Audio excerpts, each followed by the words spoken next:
doing? I got that already. Happy Friday.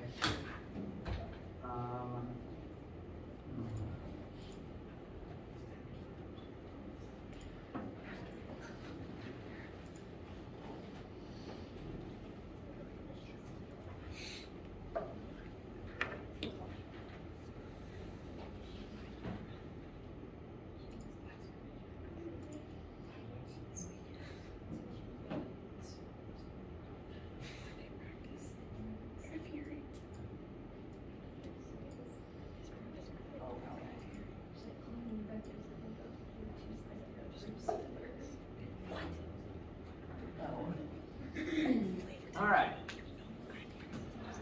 So, good day. Today is Friday the 28th. I almost misspoke. Today we're going to mostly conclude Chapter 6. One of the examples I want to look at is longer than can fit into the standard class length in addition, when I do it in addition with the other example that I want to cover today. So, some of Chapter 6 content is going to bleed over into next Monday. We're going to start an example towards the end of this lesson that it'll hit a natural pause point where we can pick it back up and finish what we were talking about there on Monday. Now, as a result, since some of the Chapter 6 stuff is basically being pushed off to Monday, the Chapter 6 homework, I'm going to make that also due on Wednesday next week, like I always do on Wednesday this week. So Chapter 6 homework is going to be due Wednesday the 2nd at midnight. So you'll be able to come in and ask questions about it on the Wednesday as well.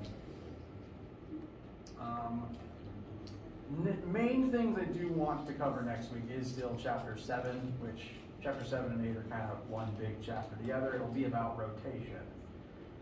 And talk more about that next week and the coming month as well. For today,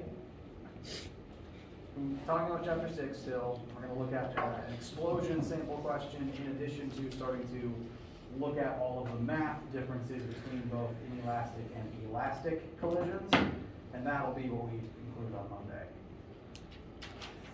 Any questions or needs or concerns before we get started with any of that today?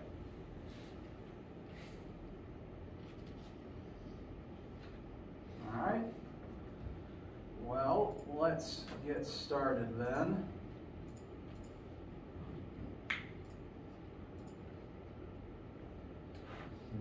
There's two examples we're going to look at today, the first of which is going to help you understand how to do explosion-type collision questions.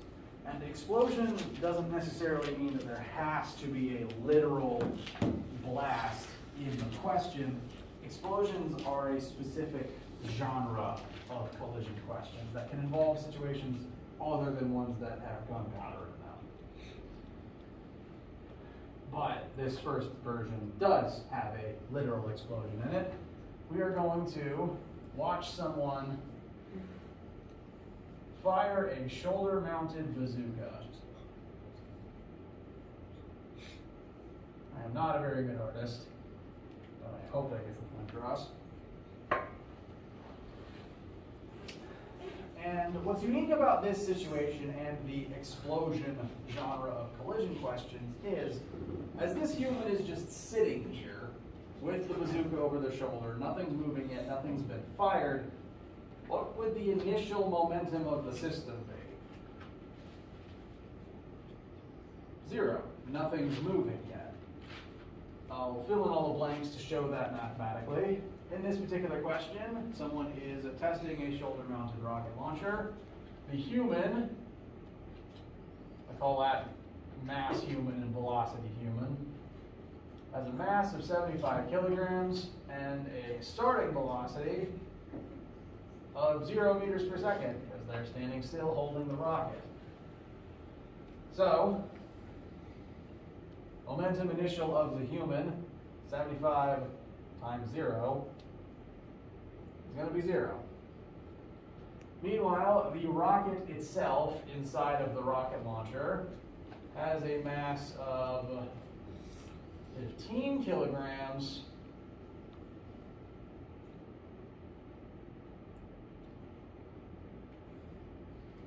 it also has a starting velocity of 0 meters per second. So its initial momentum is also going to be 0.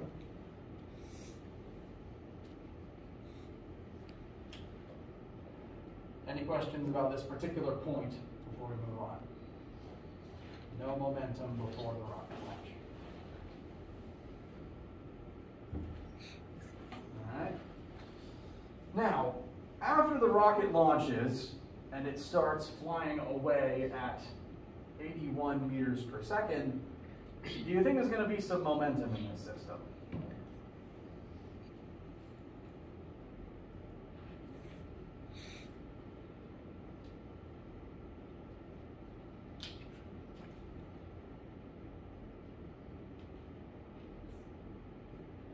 It's not a trick, I promise.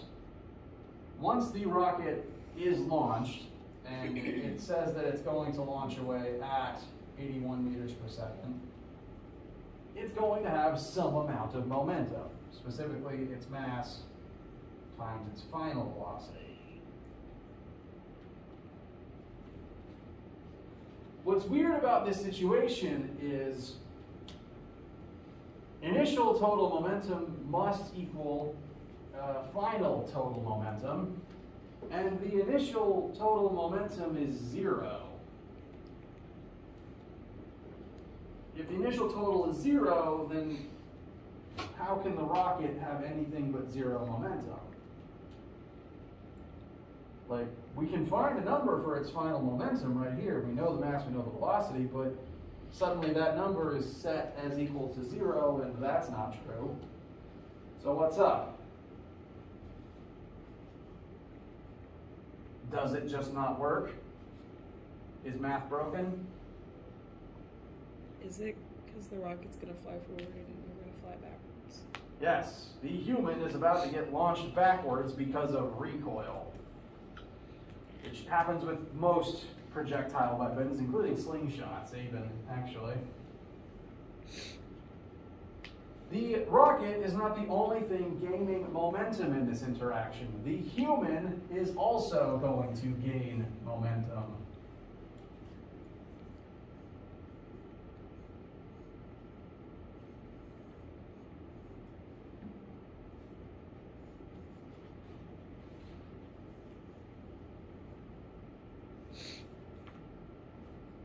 As the rocket launches forwards, this human is about to get blown backwards because of recoil. The rocket is going to gain forward momentum, which will add together with the human's backward-facing negative momentum to still add back up to 0. This is what categorizes an explosion-type collision. Not there being a literal bomb in it, but the fact that a system begins combined and at rest before all of its pieces get sent in different directions.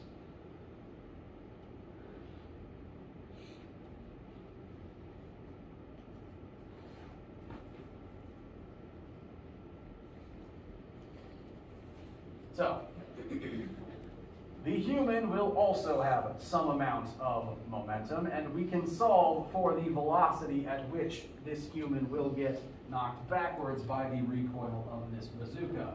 This is not a well-designed bazooka, so they are going to get thrown very far in reverse.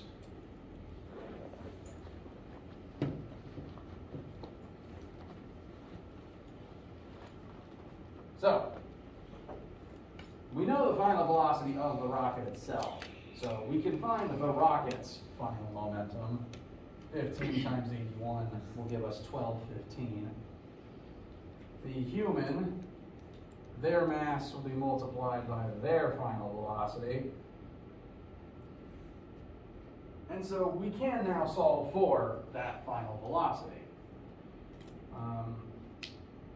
In order to do so, though, we will have to subtract 1215 from both sides, giving us negative 1215 equals 75 times final velocity. My handwriting is deteriorating. And what sort of final velocity is that going to give us?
correct.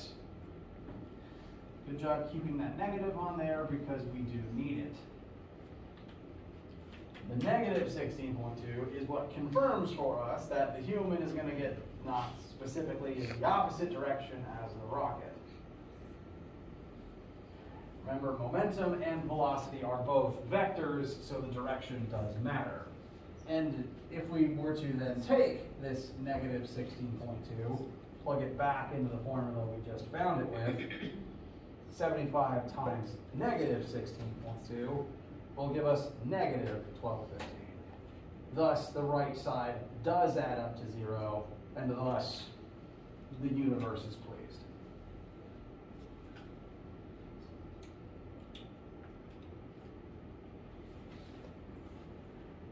So, the main hallmark of explosion-type collision questions is, again, you tend to start with a system combined at rest with 0 momentum. Some event occurs that takes pieces of the system and launches them in opposite directions from each other. And when taking their direction into account, the system's momentum still adds up to 0. This is true of literal explosions. I've been mentioning Mythbusters a lot this week. They blew up a toilet once. Toilet starts at rest, but eventually, after the blast, each piece of the toilet gets knocked away at different velocities in different directions. So when you take direction into account, each of the individual momentums of each piece of shrapnel still adds back up to 0. This also applies to a few questions on the homework and the quiz. I, off the top of my head, don't remember which is on which assignment, but I know that between the two of them, there's a few situations like a skater on ice throws a book, and that's technically an explosion because they start together at rest and they begin drifting away from each other after you throw it. I think there's also one involving an astronaut in space throwing something, and they both drift away from each other with different fixing velocities. That is something that does happen in space. So all those types of things are explosions, and they just require that both sides still add up to 0 afterwards. Questions so far? All right. A couple other fine points here, just to help illustrate some of the vocab words we covered on Wednesday. What will the impulse of both the rocket and the human be in this situation? Can you remind me the definition of impulse?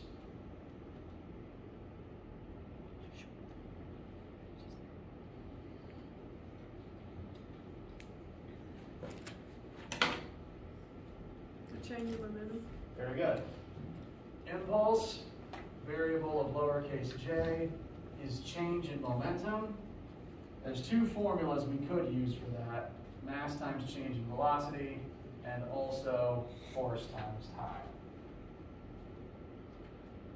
Now, if we want to find the impulse of these two objects, the easiest thing we can do right now is just compare their final momentum to their initial momentum. And we have the data to be able to do that.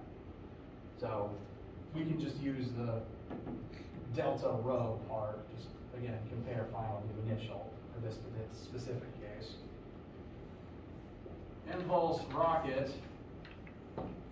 Rocket's final momentum is the positive 1215, and its initial was 0.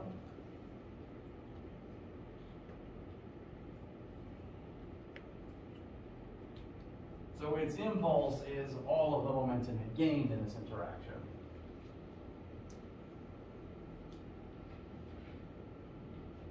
How do you think the human's impulse is going to compare?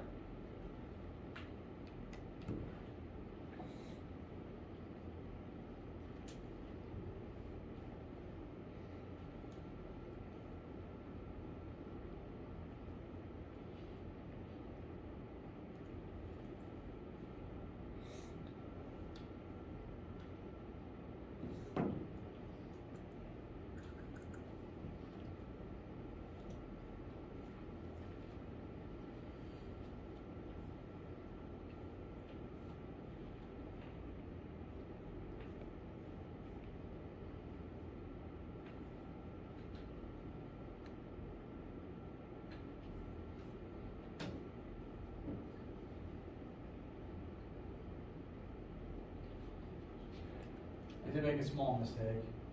Delta anything is supposed to be final minus initial. I wrote a plus at first, but I've switched it to minus. It's still 0, so it didn't change anything, but I wanted to make that clear for your notes. The human's impulse, human's final momentum minus initial. Their initial was also 0, so that doesn't contribute much. Their final momentum is, again, their mass times that final velocity we calculated. And so their impulse comes out to negative 1215, because that's how much momentum the human gained in this interaction. It just points in the negative direction.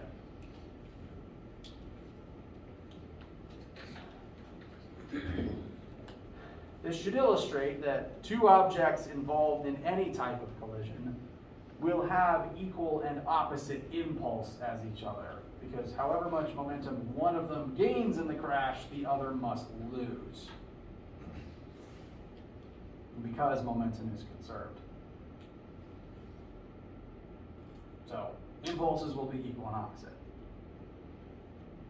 Related to that, the force involved in this interaction will also be equal and opposite. The human launcher system exerts a force on the rocket, therefore the rocket exerts a force back on the human launcher system. That's Newton's third law. So the two halves of this are exerting force upon each other, the same force on each other. And that force is exerted for a certain amount of time.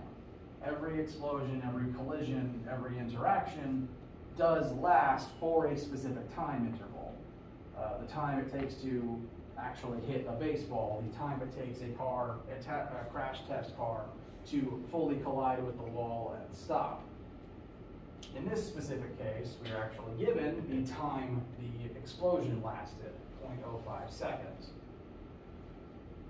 In that amount of time, a certain amount of force was exchanged between both parties, and those combined create the change in momentum of each object. So since we just found their impulses, the time will let us figure out how much force was involved on each object. So J equals force times time. Impulse is 1215. Our time was 0.05. And this will tell us that this rocket launch had a ludicrous amount of force involved.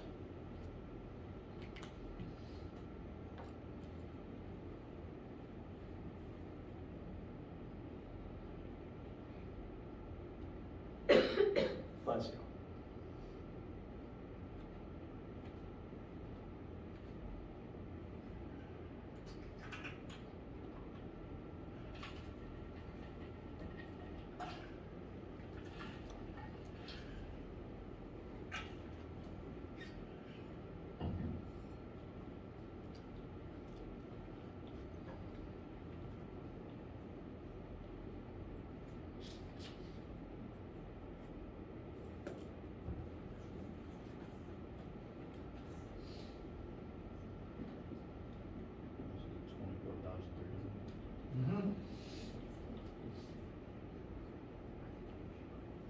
And since this is force, the unit is newtons. So that's how much force it would take to launch that rocket in 0.05 seconds. That also means that's the force the human is being put under. So not only are they getting blasted backwards, they've probably broken every bone in their body. That's at least 24 Gs. I think pilots black out at 8.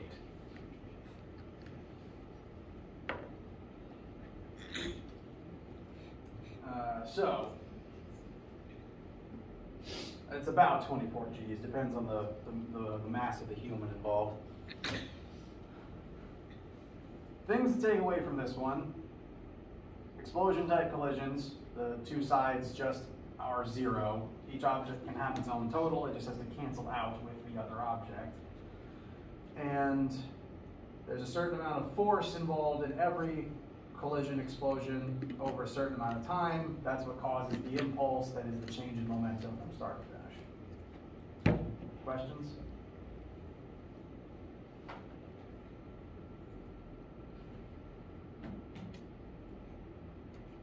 All right. So, the last thing for us to cover in Chapter 6, and this is the thing that we'll continue into next week, is the differentiation between elastic and inelastic collisions. We began this differentiation in lab this week. You guys remember the two types of collisions we caused?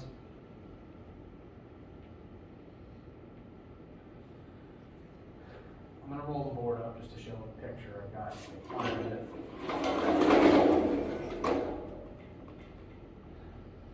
In lab, the two types of collisions we caused, depending on which side of the sleds were colliding. If the spring end collided with the other car, that was an elastic collision because there was an elastic object involved. Meanwhile, if the needle and the clay cylinder collided, then you had an inelastic collision where instead of bouncing off of each other, the objects stuck together. And the type of collision that you had kind of informed what wound up happening as a result. The three collisions you did of each type, what happened in one where the masses were the same was different to what happened in the other where the masses were the same. Yeah, that sounds familiar, I hope. All right. Now, in collision type questions, whether the collision is elastic or inelastic can affect how the collision plays out, as we saw in lab. The main difference between the two is whether or not kinetic energy is conserved in the collision you're describing. Now, momentum is always conserved in a collision, and that's because momentum has no other form it can occupy. If momentum exists in a system, it's going to make an object move as a result of that amount of momentum. And even if it transfers into another object, it's still readily identifiable as just momentum, because there's nothing else it can be. But energy, as we've shown through our various energy types and transformations, is very malleable. Kinetic energy can turn into a bunch of different types of things. And whether or not KE stays KE or turns into something else depends on the type of collision you have. Of the two types we did, elastic and inelastic, in an inelastic collision, I have to enunciate very carefully with that sentence, carefully, kinetic energy is not conserved because there's not an elastic object to absorb that energy and then re-release it.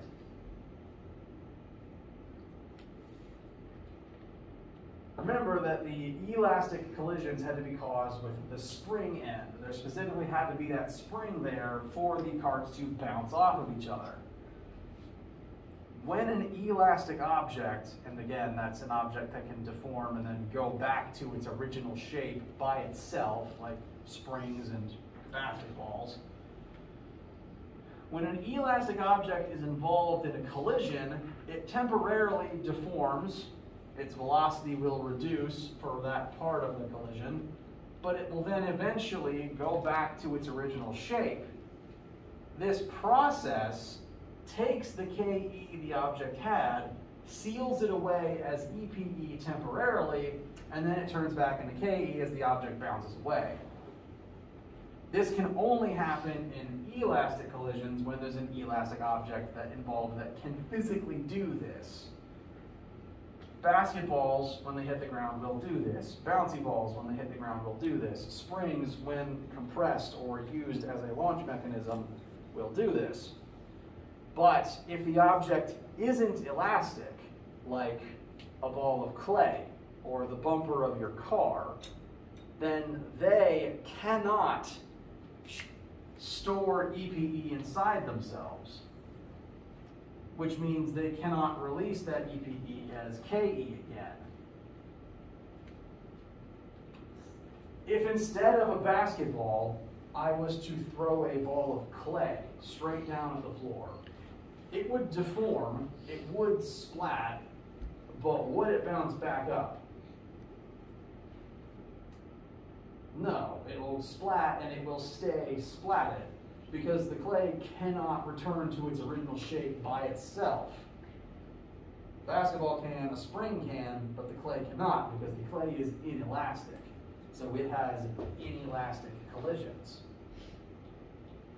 In an elastic collision, kinetic energy is conserved, which means in an elastic collision, we can treat kinetic energy the same way we do momentum, where the initial total would equal the final total.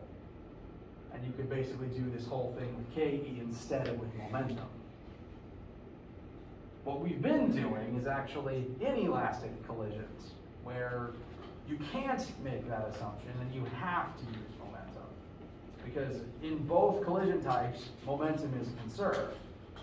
But in inelastic collisions, kinetic energy specifically is not conserved because it turns into a bunch of other forms.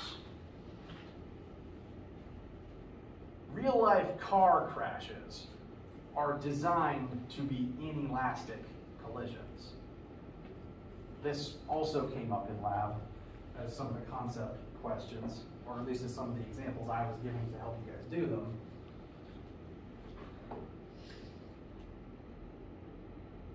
Are the bumpers of cars springy and elastic? No, they're made of hard metal and plastic that is designed to crunch and deform and then stay that way. If you've ever been involved in any sort of a car accident, one, I hope you haven't, but two, if you have, and say your own car was in a fender bender and now the bumpers caved in and that's kind of a big old pain, those bumpers are designed to do that. Bumpers and the entire front and rear sections of cars are called crumple zones. They're designed to crush and stay crushed, because if they spring back to normal, they release all the energy they just absorbed, launching every car involved off into traffic. Sure, you don't have to replace your bumper, but you might have to replace a few vertebrae because of the whiplash. Trust me, it's way better to have to replace a bumper than to go through the physical injuries involved in an elastic collision. They sound more fun until the energy levels send you rocketing away at high speed. So on the whole, inelastic collisions are lower energy. And furthermore, the objects involved tend to stick together and have the same final velocity. Whereas elastic collisions maintain KE in addition to momentum, and the objects will bounce away at different speeds. Certain questions in various assignments in this class will tell you whether or not a collision was elastic or inelastic, and that will inform you which assumptions you're able to make about it. Again, this is your list of inelastic assumptions. Only momentum's conserved, so you have to analyze the momentum of the system, like we've been doing. The objects tend to stick together, so they'll have the same final velocity. It's a useful assumption to be able to make. If a question tells you it's inelastic, there's a different list of things you assume about it. And the thing we're going to start doing today and then finish doing on Monday is looking at one specific collision from those two different perspectives to show the differences. Questions so far? Okay.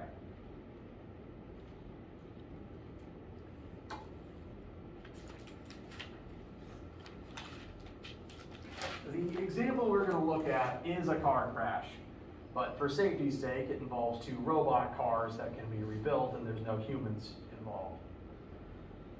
We're going to crash a sports car, Kit from Knight Rider, can drive itself, with a big old semi-truck. I wouldn't use Optimus Prime, but he's a good guy, so we're going with Nemesis Prime, his evil doppelganger.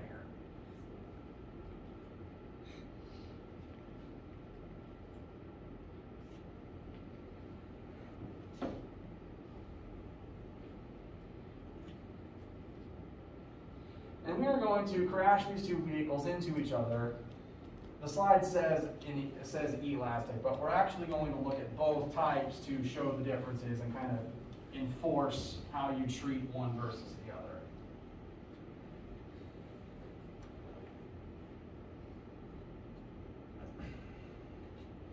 So what we're going to do today is the elastic version.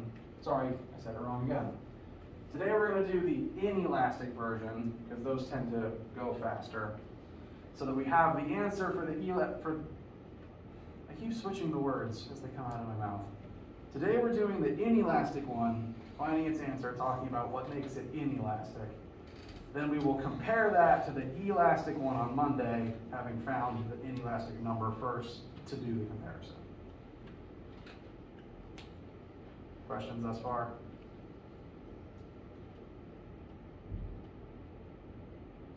Okay. So, doesn't actually matter what type of collision you have. Usually the initial stage will look pretty similar regardless of which type you end up examining. In this initial situation, we'll have the sports car moving forwards at 45 meters per second to have a head-on crash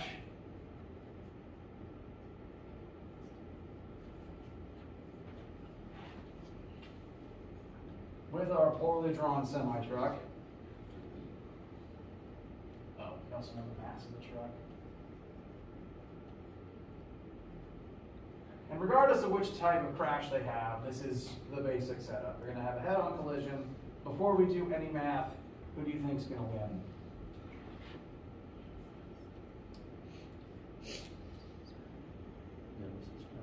Yeah, the big truck that has more mass is going to turn the sports car into a hood ornament. It's not really a spoiler. You guys know enough science to figure that out. And again, regardless of what type of crash, the initial side will look pretty much the same.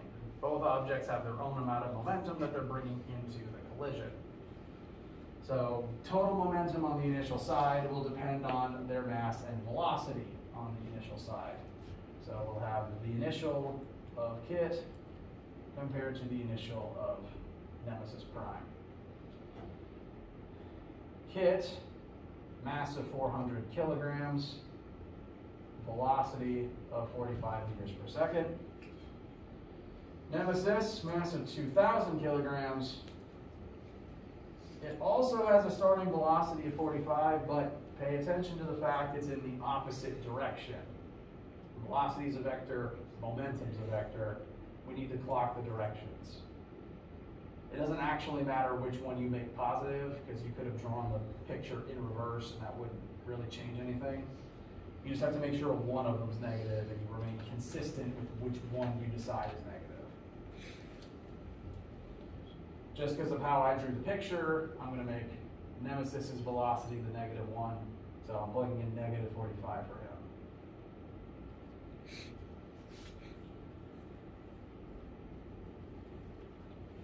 This does mean that you've got a positive offset against the negative momentum from the other. That does kind of drive the system momentum down, but it's not that they're really reducing momentum, it's just the two you're adding together point in different directions.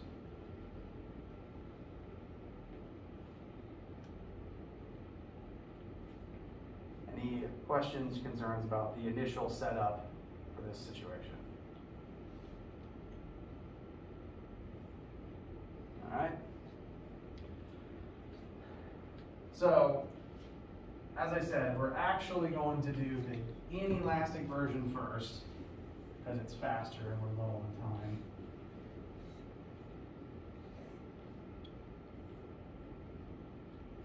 And inelastically, if you look at the list of assumptions you can make about inelastic collisions, only momentum is conserved, and the objects tend to stick together and have the same final velocity. So what that would physically represent in this situation is the objects will stick together. That will most likely look like the sports car being crushed, and being pushed forward by the truck. Namely, they will both then be moving at the same final velocity as they've stuck together. So to attempt to draw a representation of that,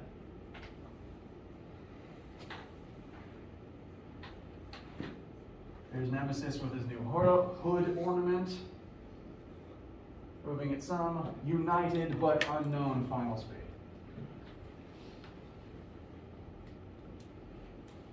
Since it's one combined final velocity, this will actually end up working a lot like the arrow log question from the other day. Final momentum of each object will be its mass times that unknown final. The same one each, so it's the same variable in two places, and that'll make simplifying easier.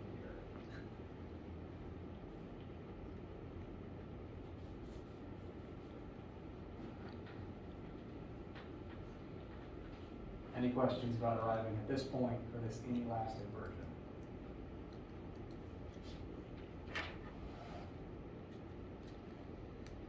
Okay. Just to say it out loud for the sake of your notes, if you are comparing this to the arrow log question, the arrow log was an inelastic collision. They stuck together, they lost kinetic energy, they combined and had one final velocity. So, we have everything on the left side. We can figure out the total initial momentum in this system. I think, I'm just not going to remember that number myself. What is the total initial momentum of this system?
Uh, 400 times 45 will give us 18,000. 2,000 times negative 45 is negative 89,000. I said that backwards. 98,000. Excuse me. These will then add together into one very large negative number.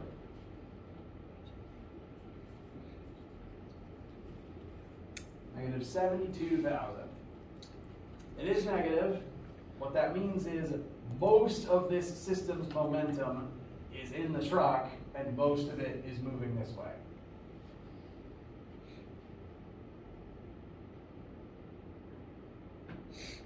So, again, this is the sum for the system. On the final side, again, it's the same VF in two positions, so we can legally use the distributive property here to combine the entire right side into 2400 VF. That means we can solve for VF. We'll label that over here as VF inelastic. And what sort of number do we get? Negative 30. Negative 30.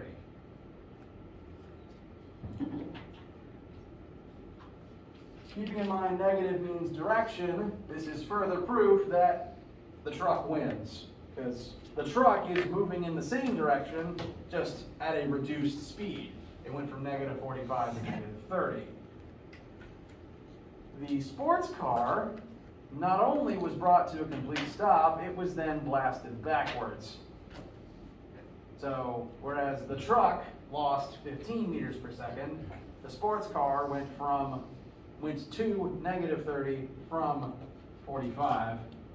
Final minus initial would be 30 minus 45. The truck's change in velocity is negative 75 compared to the truck's 15. Car lost. Again, bigger change in velocity usually means more, well, it's the same amount of force, but it affects the car more.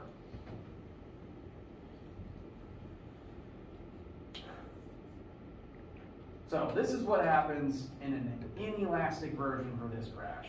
And this is as realistic as we're able to calculate without doing a bunch of friction calculations. Cars are designed to crash this way because when we do the elastic version next week, it's going to be worse for both vehicles, actually. They'll have bigger delta V's, and that means that there will be more force involved in interaction. We're not going to do that whole question now because it takes longer due to a specific problem the elastic version introduces. But before I start changing things to at least set up why it will be longer, any questions about how this inelastic version worked out? All right. So we're going to hold on to this number. I'll put it back up on the board on Monday. And we'll start talking about what's different in the elastic setup. Elastically, if we look at the list of assumptions we can make about that type of collision, elastic collisions conserve KE in addition to momentum. So it may be useful to be able to use KE like we used momentum here. But the hard part is that the objects bounce away from each other at different final velocities. There's no guarantee that they will have the same number for their VF, which means we have to treat them, instead of as one united variable, as two different ones. So VF kit equals question mark, VF nemesis equals question mark.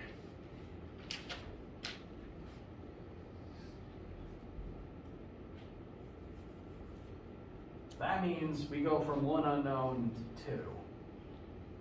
And suddenly we can't solve it anymore. Not by itself, at least. So like in lab, they'll bounce off of each other. Depending on their masses, it'll be more likely that one might go in a certain speed in a certain direction, but they won't stick together anymore. They'll have two different numbers, and we now need a second equation with the same two unknowns in it. Do the old two equations, two unknowns trick. Elastic collisions have the potential to be less fun because of this fact. Inelastic ones tend to be faster to work. And so what we'll do on Monday is conclude this the elastic way, just to make sure you have in your notes how to use two equations, two unknowns in order to do this, to at least set up what we will do as we conclude. Because KE is conserved in elastic collisions, comparing initial to final momentum is no longer our only option. We can now compare kinetic energies to each other also. And so what we'll do on Monday is use this formula in addition to conservation of momentum to pull off the two equations, two unknowns trick. And then I'll further demonstrate that there's also a third equation that can make life simpler. All that will be done on Monday, and then the homework will be due Wednesday, so that you have time to utilize that knowledge. We will also spend time on Monday talking about the start of Chapter 7, because it's on rotation, and rotation is weird, so we need to begin it as soon as possible. Any questions before we break for the weekend?